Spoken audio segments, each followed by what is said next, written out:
So guys, nakatilaw do mo talong nga gi-fried guys. So karon guys is magluto may fried nga talong. So tanawon nyo guys, nagbukal-bukal na mo nang lunod sa kalaha. So kung wala mo kasulayan ni guys, panulay na mo. So mao ni guys, so among gi-testingan. So yan mo guys. So mao ni harina crispy fry. So gimikos-mikos na siya da guys.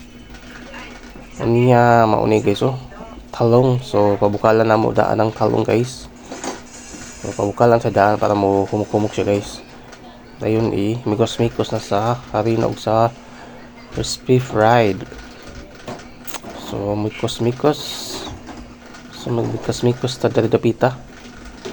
So mikos-mikos in the harina and the french fries.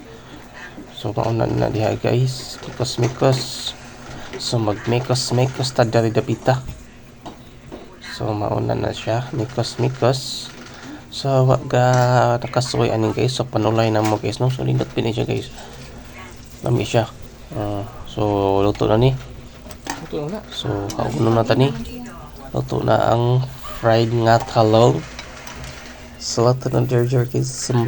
Dalawa na ni nato. Ang crispy nga talong. So bilis sa mga dyan. Kinam-hinam na ko sa pagkain sa fried nga talong. So gamay na lang. Dalawa ng talong nga fried guys. So muni ang talong nga fried.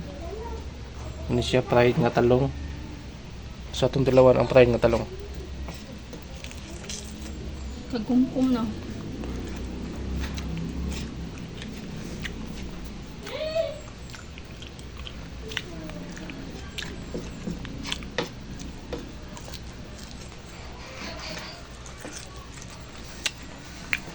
Hello daw ko. Okay lang, okay.